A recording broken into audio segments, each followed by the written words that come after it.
και μου έλεγε στρατηγική πηγή, ξέρεις ότι οι Τούρκοι αναζητούν εξαρτήματα για αυτά τα μαχητικά και είναι και πολλά που έχουν, αλλά και για άλλα πολεμικά συστήματα από τρίτες χώρες, μια και η Αμερική δεν τους τα προμηθεύει. Τώρα, τα τηλεκατευθυνόμενα μη επανδρομένα συστήματα έχουν εξελιχθεί σε υπερόπλο για την Τουρκία και το Κογκρέσο είναι φανερό, το βλέπουμε τις τελευταίες μέρες, θα προσπαθήσει να την κοντίνει στο θέμα αυτό. Οι νομοθέτες επιθυμούν να υπάρξει επίσπευση των διαδικασιών και η Αμερική, εφόσον αποδειχθεί ότι συνεργάζεται με την Τουρκία για την κατασκευή των drones, να το σταματήσει αμέσως. Όπως ακριβώς στην έμφυμο Καναδά, όταν ο Τριτό αποφάσισε να μην στείλει πια τεχνολογία από τον Καναδά στην Τουρκία, Νίκη. Λοιπόν, σε ευχαριστούμε πολύ, Μιχάλη.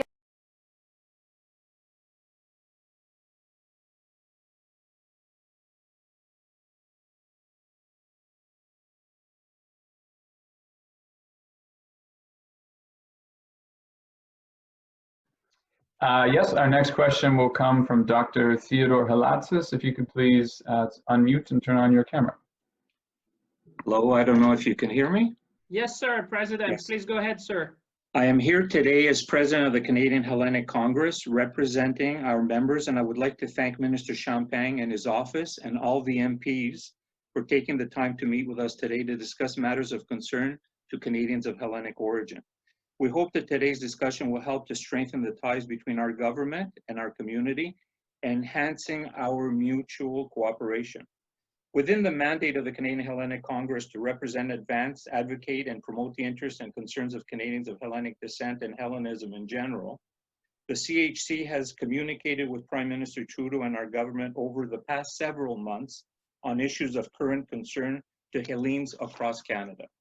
Specifically, we have communicated with the Prime Minister and his office with regard to Turkey's illegal and provocative actions in the Eastern Mediterranean region in violation of sovereign territories of Greece and Cyprus. Turkey's aggressive actions in the region over the past few months have raised tensions to dangerously high levels, and this is of great concern to all of us.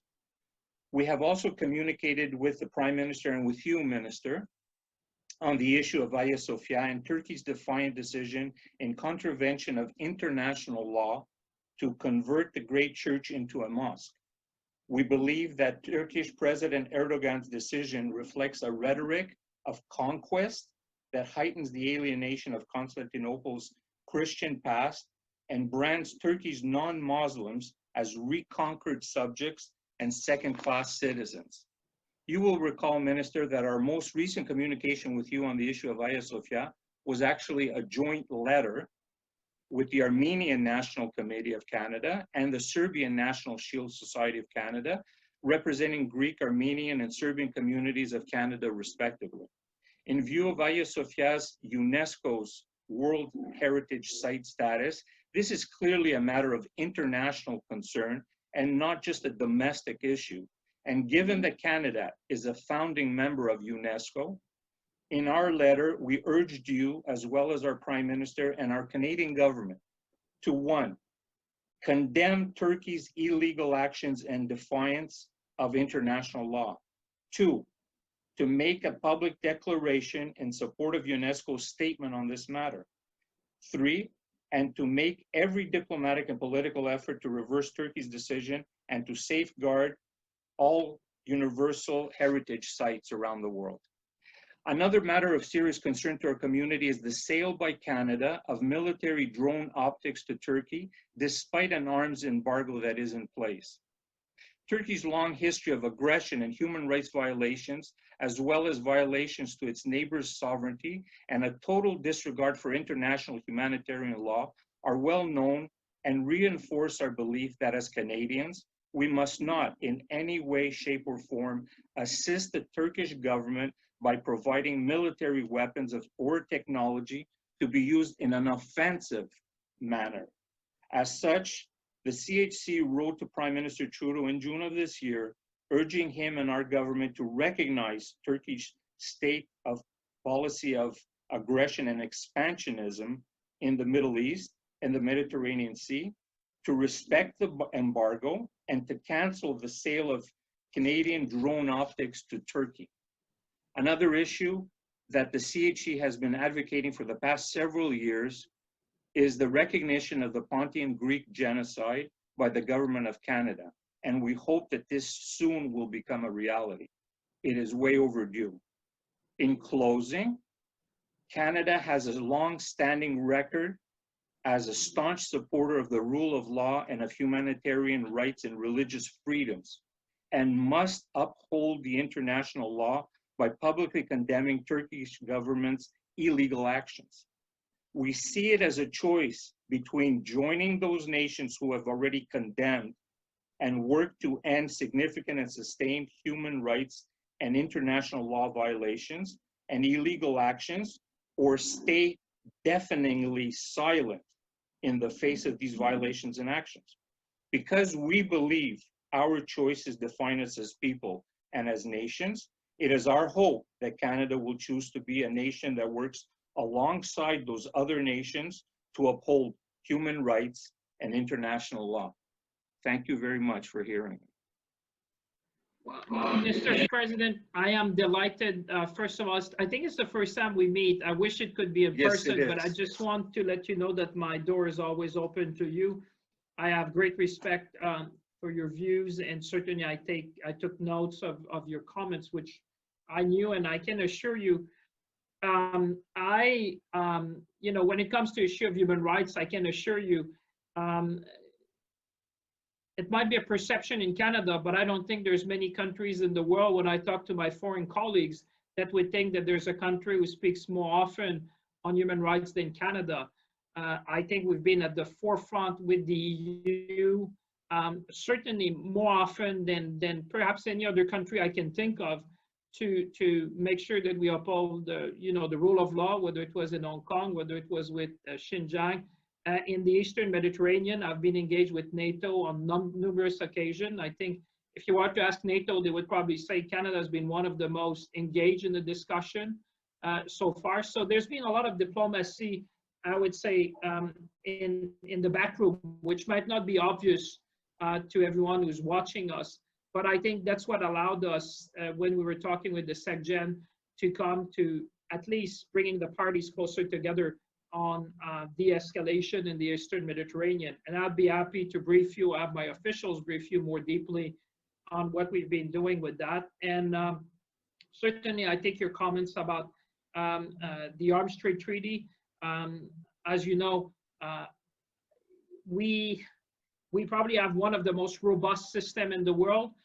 I don't pretend that it is perfect, but I certainly make sure every time there is any allegation that they're investigated thoroughly.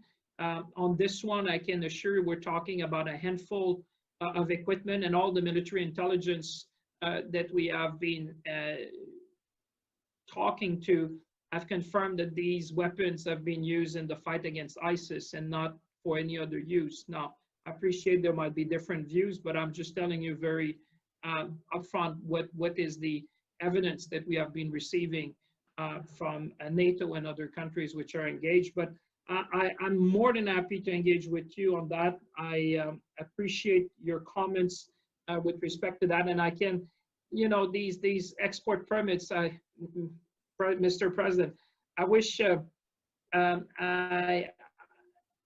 can tell you that it's probably the side of my job which is the most difficult, to be honest, because it's always through great due diligence. And as a lawyer, I do tend to ask a lot of questions before any of these permits are ever issued, and they will be revoked at any given time if I see evidence that they would be used against the law. And certainly, we are always created an expert panel, for example, on exports, and we're probably the only country in the world to have that. So I'm always willing to look at ways where we can improve, we can do better. I don't pretend we're perfect. And certainly your views and the views of the community are of great importance to me and my colleagues. So please never hesitate to come back to me, and I can assure you that your words, your concern are listened to. And then we have the difficult job of making decisions, but I can assure you that your voice and your concerns are heard thoroughly in how we frame some of the responses to the issues that we have to be deciding. Mr. Champagne, I want to thank you very much for your attention and your time. And basically, to reiterate what the Honorable Lenny Bacopano had said, it is because we know what Canada stands for, and we know what you've done in the past for other circumstances around the globe, it just surprises us that we haven't heard it verbalized with regards to this current issue. Thank you. I see. No, and I appreciate that, Mr. President. And I think what we should do, and I look at the person in the mirror when I say that, we should do better to keep you informed of every step. And you know, sometimes I have discussions that I don't render public because they might not necessarily be of public concern. But we will certainly do a better job. And when I say that, I look at myself to try to inform you more thoroughly about the steps we're taking on these issues so that you are, I don't necessarily want to pretend you will agree, but at least I want to make sure that we give you as much information about what we're doing. Thank you once again to you and to everybody with you and all your colleagues. Thank you. Thank you, Mr. President. This week, Canada suspended military export permits to Turkey. That's after allegations that equipment from Canadian companies is being used in an escalating conflict between Armenia and Azerbaijan over the disputed territory of Nagorno-Karabakh. Under the law, I'm allowed to suspend permit pending investigations where we will gather further evidence to make sure that all exports comply with the spirit and the letter of the law. Like I said, we have one of the most robust regime when it comes to export, and that's what Canadians, I think, expect from us. For more on this now, I'm joined by Karim Uras, Turkey's ambassador to Canada. He's with us from Ottawa. Hi, Ambassador. Good to have you back on the program. Likewise, thank you. Your government, sir, has accused the Canadian government of practicing a, quote, double standard in freezing exports of military-grade target acquisition gear to Turkey while continuing to allow shipments of defense equipment to Saudi Arabia. Can you guarantee, though, right now, without a doubt, that no Canadian military technology is being used in the conflict between Armenia and Azerbaijan in that disputed region? Unfortunately, I can't confirm nor can I deny because there are conflicting reports on that. We follow that, of course, we have ongoing cooperation and strong cooperation with Azerbaijan, but specifically, are our drones there, or have they bought drones, or do these drones carry Canadian equipment? I can't say. Why is that? Simply because I don't know.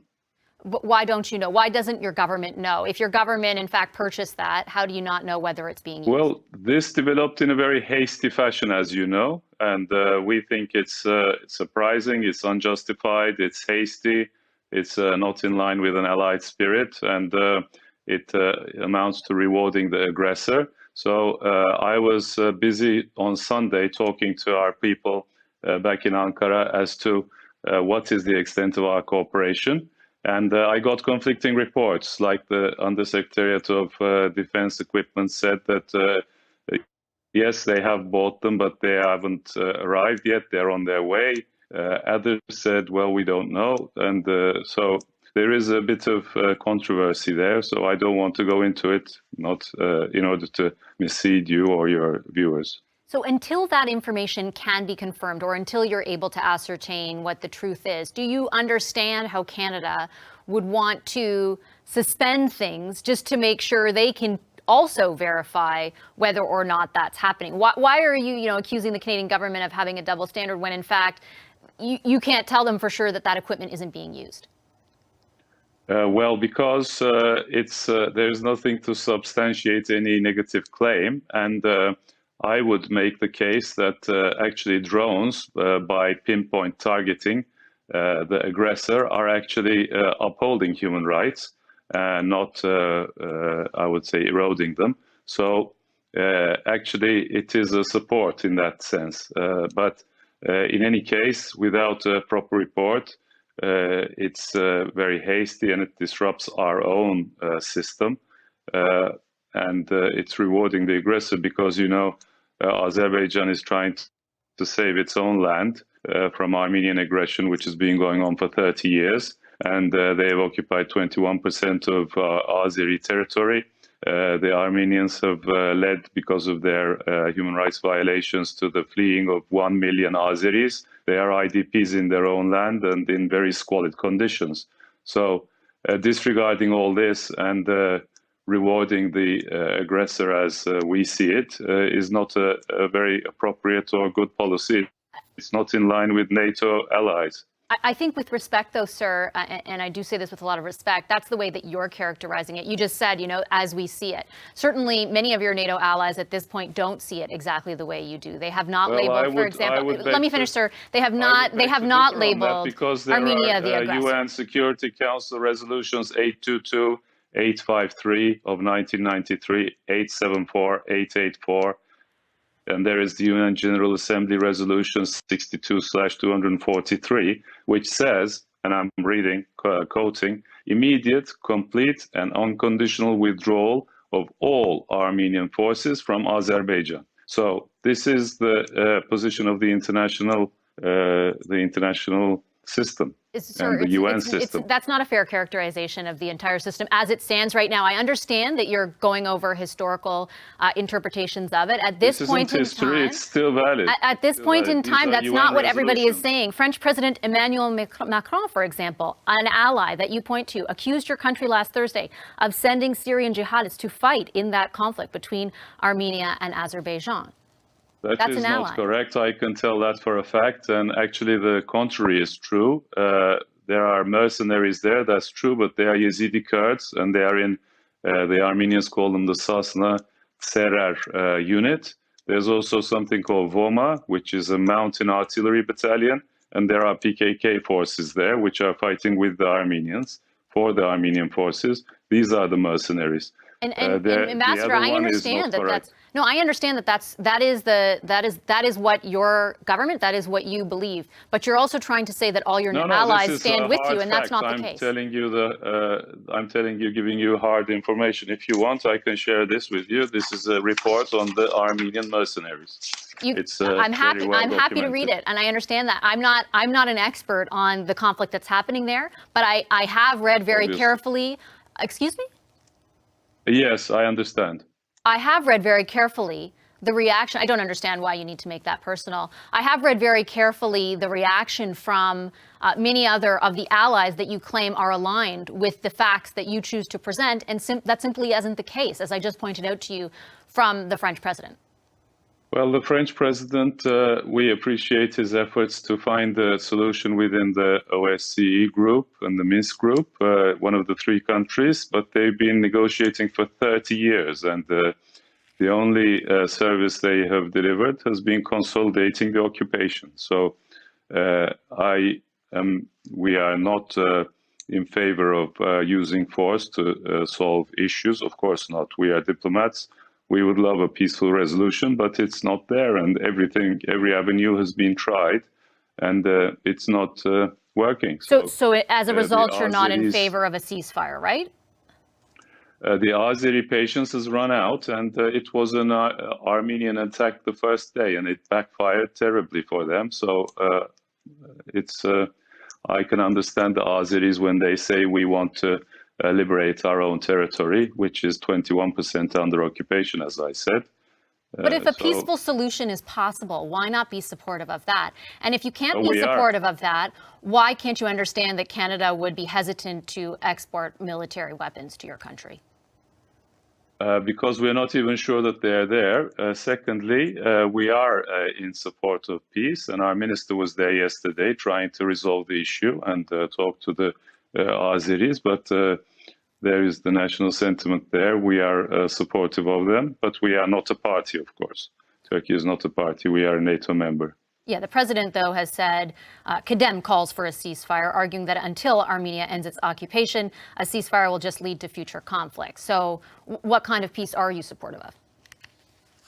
Well, something the two sides can agree upon, and but as long as the occupation is ongoing, it's not very promising, is it? I mean, you can't go in and occupy a country or a country's 21% and then continue negotiating for 30 years and then say, we are for peace. It doesn't work like that. And there are 1 million IDPs in Azerbaijan. which, as I say, live in squalid conditions. By the way, we, Turkey, suffer a lot. We have 4 million, your viewers might not know, but Turkey has 4 million Syrian refugees for 10 years. That's like the whole number of all GTA or all Montreal, to put this in perspective, in a Canadian perspective. So we find it offensive when we are accused of violating human rights. If anything, we are upholding human rights in the region, and we are taking care of all these refugees. We've spent $50 billion on them. Yeah, that's clearly your view, and as you tried to claim, that's not your. You tried to say that your allies that they share that view. They clearly don't at this time. But thank you very much for your time, Ambassador. Thank you. Hi, I'm Vashi Capellos, host of Power in Politics. See more of our show by subscribing to the CBC News channel or click the link for another video.